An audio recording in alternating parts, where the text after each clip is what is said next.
You're listening to What She Said, a podcast about blogging, creativity and life online, hosted by me, Lucy Lucraft, a freelance journalist and blogger based in Brighton. Hi Lola, welcome to the podcast. Hello, thank you for having me. Welcome. So for anybody that doesn't know who you are, do you want to just give us a little rundown of you, who you are? I'm really bad at this part. I can never concisely explain what I do because there's a lot of parts to it. But I'm Lola. I'm a writer, podcaster, creative business coach, and the founder of One Girl Band, which is a collective and co-working space for female entrepreneurs and creatives. And that always sounds like such an elevator pitch, but that's just that's it. I think that's really good. When you say you're not very good at describing what you do, that's perfect. Well, it just always sounds so staged. No. But that's it. That's what I do. That's who you are. That's what you do. So how did you start out? Because you started out doing something not completely different, but when you first kind of started freelancing, it was LH Designs, wasn't it? You were brush lettering. Yeah, I was a hand letterer and designer, branding designer, kind of a lot more, I wouldn't say a lot more creative, but a lot more hands-on. So I started my first business, which was LH Design, when I was 19. So that was, 5 years ago in May would have been when I started it. So kind of a long time. Kind of not, but kind of a long time. Yeah, probably feels like a long time. Yeah, oh God, it feels like 10 years. 5. And that basically came from me being made redundant from a little graphic design job I had, where I made kind of teaching resources for schools. So it's like worksheets and G is for giraffe, etc., etc. Cute. It was cute, but incredibly boring and mind-numbingly boring. And it was kind of my first proper, I'd say, proper office job. I was in retail from kind of 13 to, up until a couple of years ago. So it was my first kind of foray into office life. And I was made redundant and was honestly kind of happy for it. I was kind of ecstatic that I was made redundant as much as it meant we had no money and I had no job. But it pushed me to do the stuff I actually wanted to do. And I'd been kind of hand lettering from a very young age. I was the kid that could never draw, but wanted to do something hands-on, wanted to kind of be the artist, etc. It all happened very quickly and also very organically at the same time. Like at school you're not taught that being self-employed is an option. So I never really thought it was an option. Both my parents are self-employed. My dad's a plumber and my mum owns a shop. So I've kind of been surrounded by people who work for themselves, but I never thought it was an option for me. Because you're not taught that. You're kind of conditioned to go to uni, get a job, blah, blah, blah. But I didn't go to uni. I moved down here to Brighton instead. And I just started selling prints, really bad prints and greeting cards on Etsy. And then didn't make a sale kind of for the first 4 or 5 months. But within those 4 and 5 months, I was just teaching myself absolutely everything I could teach myself about business, about marketing, about just getting the products out there. And it eventually started kind of coming to fruition. And then I did a graphic that was shop independent this Christmas, and I kind of did a blog post that accompanied it about why we should shop independent at Christmas, put it on Instagram, and it blew up. Quite literally, it went viral, as it were, and that meant that everyone could see who I was, and the brand got recognition, and that was kind of the turning point for everything, where I realised I was sort of on the right track and doing things that were working. It was kind of a snowball effect from there. Things rapidly kind of went up, and then I started One Girl Band, I think, definitely that year. In 2015, I started One Girl Band because I was just feeling incredibly lonely, incredibly isolated, the same old story kind of thing. And I was meeting or connecting with all these women on Instagram who were doing really cool things, but also feeling incredibly lonely, incredibly isolated. And I just had this craving to kind of show that we were all in the same boat, that no matter what you see on Instagram, no matter kind of how many peonies next to a white wall you see, like there is still a lot of rubbish behind the scenes. So yeah, I started meetups. We did kind of monthly meetups in a restaurant in Brighton, and then again it grew very fast, and I kind of knew from the first meetup that this was what I wanted to do, was to get women who worked for themselves in the same room, in the same kind of just people who got it in the same room and could bounce ideas off each other, could support each other, could empower one another. And yeah, that's kind of what happened. And when did you open your co-working space? Around the same time? No. So that opened February last year, so February 2017. Oh, wow. Yeah, so it was kind of a jump from, we started the meetups in 2015, and then, yeah, so a good 2-3 years before the space opened. But now we have like coffee mornings every month and expertise sessions where we get kind of speakers in to kind of talk about their expertise and to teach everyone something about business or mindset or self-care. And then we've got the space as well. So it's kind of grown to this, I don't know, this kind of umbrella of things. Yeah. And then I shut LH Design down in September last year because I was doing my coaching, I was doing One Girl Band, and I just fell out of love with LH Design, and it kind of had served its purpose for that time. And it just felt right to kind of move on from it. I think that's one of the things that's really cool about you, is that you're really honest about your journey. You don't talk about about where you are in isolation of, hey, I'm this, and just post your best and then use the right hashtags and you'll get to the right place, and I'm using Instagram as a specific example, but you know what I mean. I think it's a good metaphor for everything in business.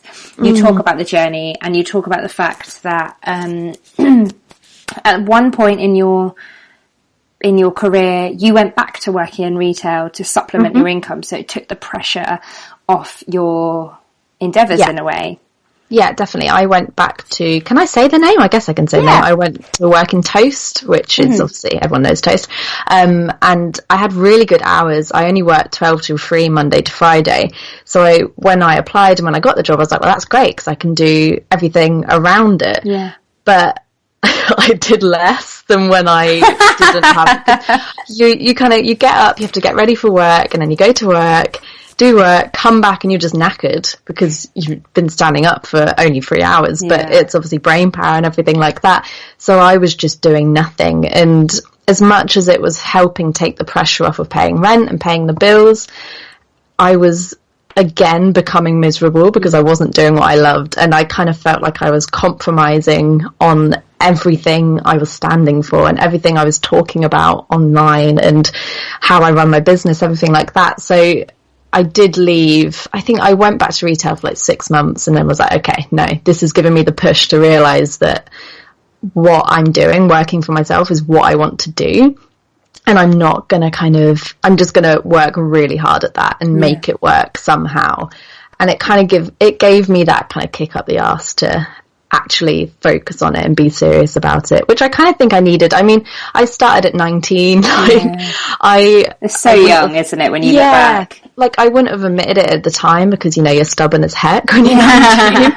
But I was very naive. I probably still am naive. Like, I made mistakes like anyone does, but I, in my head, was like, no, I need to be the best I can be. I need to be this kind of young, incredible entrepreneur who is kind of overpassing anyone. And I think going back to retail and kind of letting my ego take a hit, letting my pride take a hit, definitely helped, because it was like, okay, this is what I want to do, and going back has shown me this is what I want to do, so I'm going to take it seriously now. I'm going to try my absolute hardest to make this work. And I think it worked. Hopefully it worked. Well, it propelled you on to the next stage in your career, so I love that. I love that. I think it's brilliant. And one of the other things that you talk about, which I love, and every time you talk about it, I raise my hands in hallelujah, is the side hustle and just that word. I hate That word. Yeah. I hate it too. I think it's terrible. It doesn't serve us, and I think it's something that seems to be reserved for women. But I'd love to hear your thoughts on the hustle, because you've actually got a course. Has it closed now? A course? Yeah, so I've got the Busy Doesn't Equal Success course, which is closed at the moment, but it's coming back in the new year. Oh, great, okay. But yeah, just hustle in general just makes me want to throw up. Like, I spent the first 3 years of being in business hustling, and I'm doing air quotes there. You can't see, but I'm doing air quotes. Hustling and working like 14-hour days and sacrificing so much time with family and with friends and just working myself into the ground, like so much so that I ended up collapsing and fractured my skull, and it was all very dramatic, and it was a massive wake-up call to realise that I'd just been listening to all these people who were kind of glorifying busyness and glorifying the hustle, and like hustle's always surrounded by like pink and kind of it's always like it I think you're right about it being kind of a genderized thing, which is sad because it's also it's pushed by men, like this whole hustle. If you have spare time, you're not deserving of being a business owner. Like, it's pushed by these male marketers who claim to know everything, kind of thing. Like these gurus, again, air quotes, gurus. Yeah. And after kind of my burnout, I had to turn my life around because I was literally killing myself. I was injuring myself because I thought I had to be doing this sort of work. I thought I had to be working 14-hour days in order to be taken seriously, in order to reach my version of success, in order to be successful. I thought I had to do these things. And when I came out of hospital, I carried on working. I carried on working how I was, like very long days. And it wasn't until the nurse rang me up to kind of check how I was doing, and I said, like, I'm okay, I just can't really concentrate on work, like, I'm finding it really hard. And she was like, why are you working? You've just fractured your skull. You've just broken your head and you're still working. Like, if you had a broken foot or a broken arm or anything, you wouldn't be in work. And if you had a normal job, like normal, conventional 9 to 5, you wouldn't be at work. And just hearing that made me realise that as freelancers, self-employed, business owners, whatever you want to call it, as people who work for themselves, we're being fed this myth of if you work for yourself, you don't have the same, I don't know if it's benefits or advantages, you don't have the same sort of stance as conventional jobs. You have to work 1,000 times harder in order to prove your worth, to prove that you're serious to be doing this kind of thing. And it was a real wake-up call, and since then I've massively changed how I worked and almost just stopped giving a fuck. I especially this year, I was just talking, I had my final call with my coach this morning, and I was saying to her, I was like, in the last couple of months, I mean, it's been a pretty hard year for me anyway, but in the last couple of months, I've just reached a point where I don't care. Like, I don't care what my career looks like to other people, or if I'm growing fast enough, or if it looks like I'm growing fast enough, because at the end of the day, it all comes down to if it looks like we're doing the right things, and that probably comes into social media and everything like that. But yeah, I've just reached a point of I don't want to hustle, I don't want to kill myself to work hard and to get the best results. Like, I know that I get the best results when I work less and when I'm focused on work, and when I'm focused on work for less hours, I get more done and I get better work done. And we kind of just need to get out of this rut of work hard, just work smart rather than hard, I think. And I'm glad the conversation is happening more, and I'm glad it's opening up and people are starting to realise you don't have to hustle, but there's still so much work to be done with it. So let's talk about your course as if it's happening now, because I think this episode will be released. In fact, I'll make sure that it's released in January, so we can just talk about the course as if it's open at that higher price point. It's open, it's done. Yeah, exactly. So your course, how does it work? What is it, self-paced? What are kind of the guiding principles behind it? Tell us everything. It's all self-paced. There's 5 modules. Number 1, in fact, I'm going to have to get it up because I cannot remember. That would be a magician if I could remember everything. Bear with. No, that's a podcast, so it's definitely not what I meant. There we are. Yeah, so it's all self-paced, it's all DIY. You can chop in and out, you can do it all at once, or you can do like one module a week kind of thing. I always recommend 1 module a week because it kind of keeps you what's the word? It's like the momentum of it. Yeah. God, my vocabulary is not working. But there's 5 modules, and module 1's getting clear on what you want, so figuring out your version of success, your why, and how you want your work week to look. So it kind of looks at what your work week is now, and perhaps what you don't like about it, or what isn't working for you, and kind of gets you thinking about what you want your ideal work week to look like. And then module 2 is your goals and aims. So it kind of teaches you how to set intentional and purposeful goals without putting an unholy amount of pressure on yourself and without overwhelming yourself, and just kind of showing that you can get to your version of success without burning out, without working in... I hate the phrase working hard because it makes it, because if you say, oh, I don't work hard, that makes it sound like you're not working, but you know what I mean, like without burning out, essentially.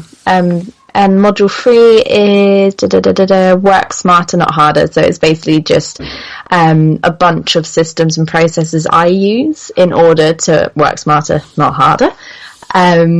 And then module 4 is just how we can actually achieve balance. I don't like using the word balance because I think balance isn't a linear thing. Like there's always going to be weeks where we do have to work a little more hours, or if we've got a launch coming up or new products coming out, like we are going to have to work more hours and a bit harder those weeks. But there's also going to be weeks where family stuff happens and where life gets in the way. So balance to me is a bit of a, I'm still not sure about that word, but module 4 is basically figuring out ways that you can create white space within your schedule, learning to say no, and overcoming guilt, because unfortunately as women, guilt comes into a lot of this, a lot of avoiding burnout, avoiding, like we can't say no.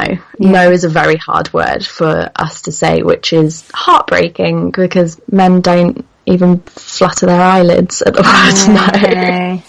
It's such a shame, isn't it? Because that is one of the best things that you can learn, is how to say no with grace and without feeling any guilt.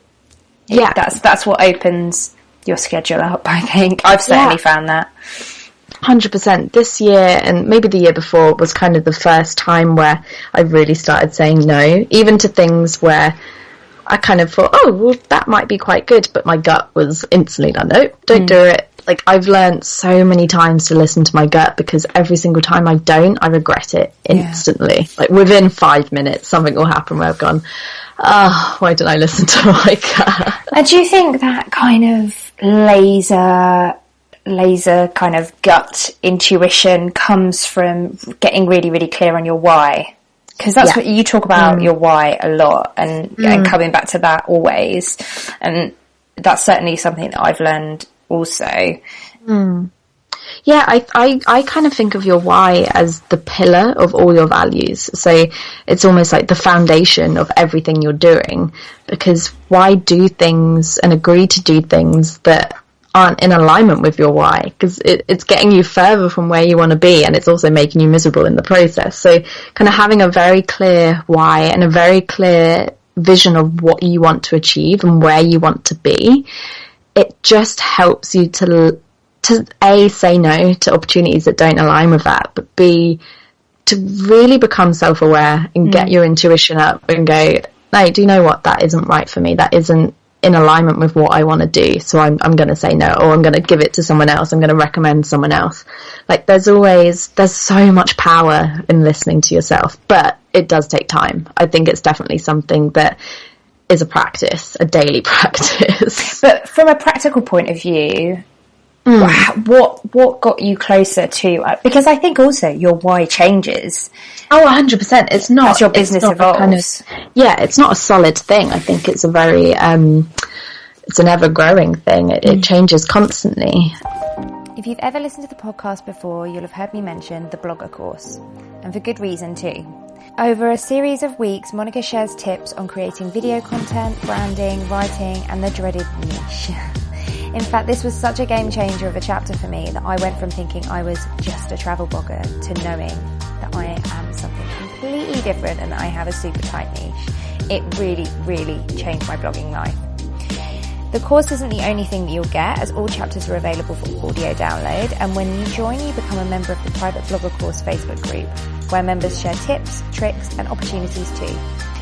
Monica also gave members of the course the chance to join her on a press trip this year. If you want to sign up, head to thebloggercourse.com today and get 20% off with the code WhatSheSaid. 20% off with the code WhatSheSaid. So what sort of practical things have you found have got you closer to your why?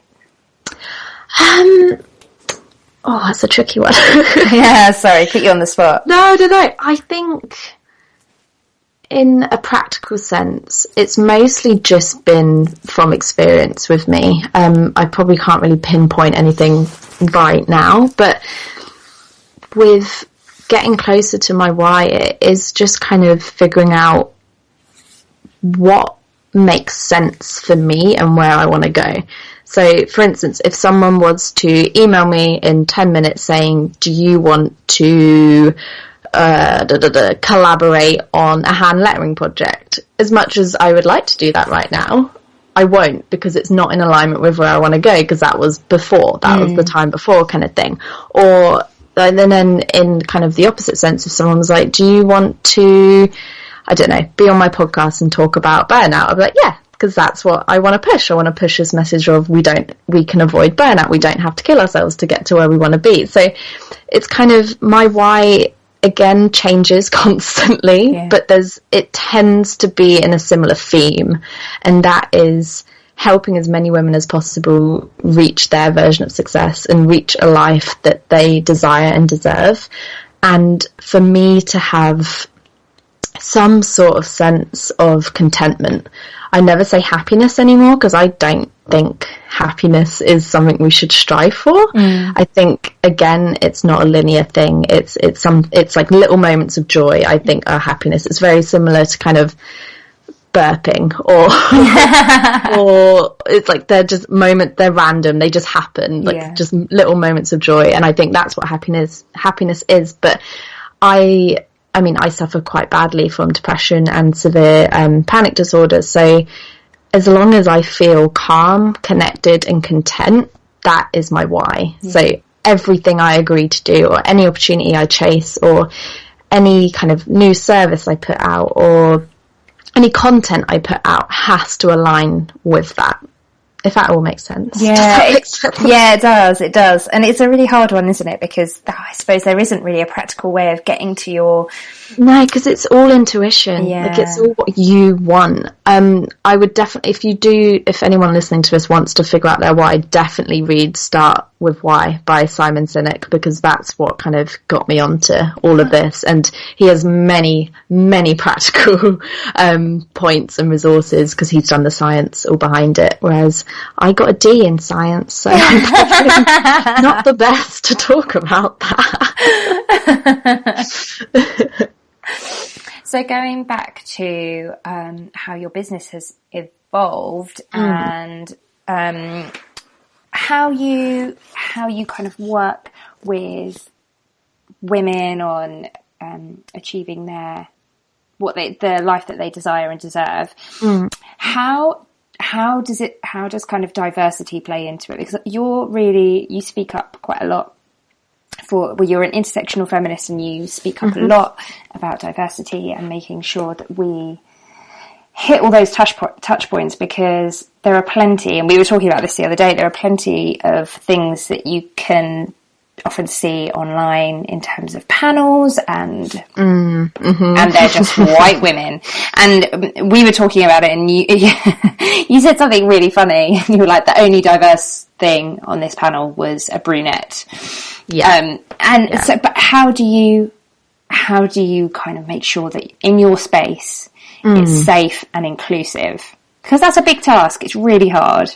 Yeah, I mean, and I should kind of prefix all of this with I'm definitely still learning. I mean, I think we all are. I think all of this is an education in kind of counteracting white supremacy and getting a space for everyone on the table. Like, that is essentially what I want to do, is create a space for everyone at the table, because we all deserve to be at that table, not just kind of white middle class women, and that's coming from a white kind of working to middle class women. Like, there's just it's not over. I think a lot of people assume that racism and sexism and all the isms I mean, this could be a long conversation. I'll try not to kind of go too far into it, but with One Girl Band especially, like, we aren't, so I prefix everything with saying self-identifying females, because we're not just for cisgendered females, because again, that wouldn't be inclusive. The only people we don't really serve are cis men, and that of course comes with its controversies. I get a lot of emails. Yeah, I get a lot of emails from men being like, why can't I come? Why aren't you including us? That spiel, which is, again, I wouldn't say fair enough, because I hate that phrase, but it's a conversation to have, and it's and with my response, it makes them realise, okay, yeah, you're right. Like, the women do need a space where they feel safe, where they feel calm, and where they don't have to worry about putting up with office banter and kind of this archaic, antedated work ethic that we're still living in, and the workplace, the kind of environment that some workplaces encourage almost, and what they breed. And that was basically a big reason as to why we started the co-working space, because I would go and do kind of trial days at co-working spaces, mixed co-working spaces, and feel incredibly uncomfortable, feel incredibly intimidated, almost like my business was a hobby. And that it wasn't taken seriously, that I was probably earning more than most of the people in there, and I was probably, I don't know, like, it was just bizarre. As you would walk in, you would kind of feel, just intimidated and just not very comfortable, and I knew I needed to create a space for self-identifying women where they could go and feel calm, feel safe. But in terms of inclusivity and diversity, because obviously with the podcast and with our events, I try very hard to keep it all in mind, and I try and avoid the white middle class women on a panel, essentially. Like, it's too important of a conversation to sweep under the rug, as uncomfortable as it can be, as inarticulated as you can feel sometimes. Like, sometimes, I mean, I've definitely used my privilege and have been silent on things because I haven't felt like I've had the right words to say things, and that's disappointing to me, because even if we don't feel we have the right words, we should still speak up, because there are people who can't speak up, and they get pushed down, they get oppressed for just saying, I don't agree with this, and that isn't fair. So yeah, it's just being aware of my privilege and aware of how I can bring as many people to the table as possible, if that makes sense. Yeah, definitely. I think you do. Yeah, we're all learning. I think you do a good job. There are plenty of spaces that aren't inclusive and you can see aren't even striving to be inclusive. So like, there's no mention of it. There's no hint at it, which is in 2018. Like, that's just disappointing. Like, we've got Google. We can we know how to research it. We don't have to kind of take up, for example, we don't have to take up women of colour's time by telling them to tell us how we can do better. Like, Google it. You'll find the answers there. Yes, I completely agree. And I think, I love how you prefix it as well with that you're learning, because I'm learning too. We're all learning. But you're so right. It's so much more important. And I say this all the time. Just say it clumsily rather than say nothing at all. Because if your intention is good, it doesn't really matter. As long as your intention is to raise other people up and raise awareness, then it doesn't matter if you say it and get it wrong and someone comes back to you and says, actually, you know what, that was offensive. Just apologise. Just learn and don't do it again. This is the thing. Like, I think to say it clumsily and to make mistakes and for people to call you out, I think calling out is a good thing in most respects because it helps you learn. Yeah. Like, there's been times, I mean, I probably just then have said something that isn't, that probably isn't correct, but and then someone gets back and says, oh, actually, no, this isn't the right way to say that, or there's a better way of saying it.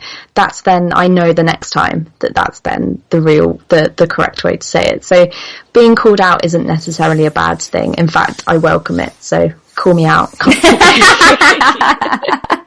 That is an open call out to call Lola out. So just but also don't. But you can if you want. But just slide into her DMs. Oh dear. No, but you know what I mean. Yeah. Like we shouldn't just be silent because we're scared of saying the wrong thing. Totally. We need to talk about it. We need to be open about this because there's people who can't have this conversation without being killed, and that's just heartbreaking. Yeah, totally. Yeah, I completely agree with you. And I also wanted to talk briefly on coaching and mentoring and your experience of it and some of the things that we were talking about the other day. And of course, only talk on what you feel comfortable to do. We can cut anything else out. Because we've both had the same coach. Are you okay if I say? Yeah, of course. Okay, yeah. We've both been coached by Jen Carrington. I've had a wonderful experience. But she's an angel, an absolute angel. She's amazing. I love her. But how about some of the negative experience? Because I think we've both been in that bubble of seeing coaches, seeing courses, seeing vulnerable people feel that they yes. Yeah. Exactly. I mean, you know that I have strong feelings about the coaching world and the wellness world in general, if we can even put coaching under that. I, again, probably can't articulate it very well because it is something I feel quite strongly about and I get quite angry about it all. But I've been coaching for 2 years now. I've properly a year, so like my full-time business has been coaching for a year, but I was dipping in and out before I shut down LH Design. So I'm known as, well, I put out there that I'm a creative business coach, but I don't actually like putting it out there because I don't agree with how coaches put themselves. Like, this is the thing, I can't articulate this very well, so you're going to have to edit the heck out. But I can't articulate it without being a massive dick, so it's like trying to figure it out. I don't agree with the manipulation techniques that the coaching and wellness community can uphold. I don't agree with the kind of, and again, this is just my stance. There's going to be people who don't agree with what I'm saying, and that is totally fine. That's life. We all have different opinions, but I feel uncomfortable with profiting off of people's vulnerability and suffering. So that is why my coaching, or at least how I go about my coaching and my approach and how I market it and how I sell it, I've always done it a certain way because I don't want to be that person. I don't want to be that person who, when a client says they can't afford to pay you, go, well, you're not serious about your business. Or if you can't invest in yourself, you're not serious about your business. Like, I don't agree with that. We all have different money troubles. We all have different relationship with money. And yes, we should work on our money mindset. And that is a big thing of what I teach. But it again comes from a very privileged place to be able to say to someone, don't worry about the money, just think about how much an investment it is in yourself. Yes. Like, that is a big thing to say to someone who can't afford a package of $3,000.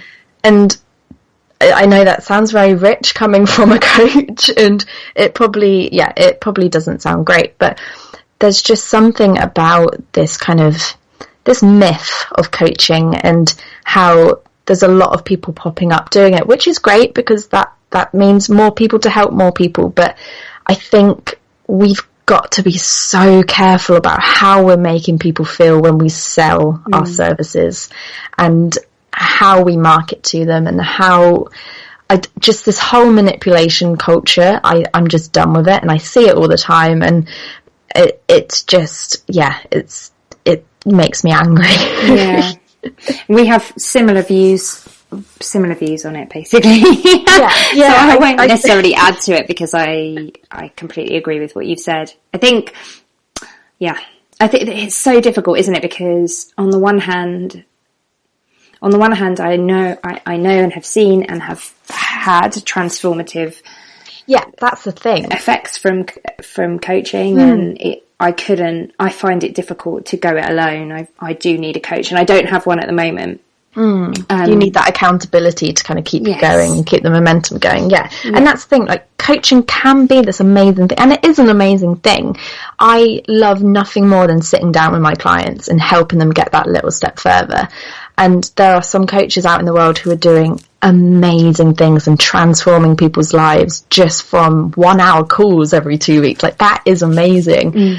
But there's just something about the culture of it all, and the environment, and the kind of, there's like a dark underlayer that I don't think a lot of people see. And it's the reason why I'm stepping back from coaching, because I just don't want to be in that sphere anymore. I want to focus on my writing, on the podcast, and on One Girl Band. And so that's good. So I've gone on a massive rant. I do apologise. Not at all. No, I love it. That's what she said is all about. And just a note to Hannah, the editor, my lovely editor. Sorry about all the editing. Yeah, sorry. There's a lot. You're a star. Thank you, Hannah. We love you. That feels like a good note to end it on. So, can you tell us a little bit about your course, how much it costs, where people can buy it, and where everyone can find you online? Yeah, so the Busy Doesn't Equal Success course is on the One Girl Band website, which is onegirlband.co.uk. It's 125. There's also payment plans available. And I'm on Instagram at Lola Hoad _ and at onegirlband _ and Twitter, but I tend to just retweet memes and try and be funny on there. Perfect. Thank you so much. Thank you. And you can find me at Lucy Lucraft everywhere, but I mostly hang out on Instagram. You can find old episodes of What She Said over at lucylucraft.com, where you'll also find me chatting about all things blogging, travel, vegan life, and zero waste living too. Lastly, I know everybody asks this and it's a total pain in the ass, but please think about leaving the show a rating and review. It makes a huge difference to getting the show out to new listeners, and for every review you leave, I'll donate £2 to charity. So that's £1 for you and £1 from me. The chosen charity changes each month, so listen out for it in the intro each week. Thanks for listening.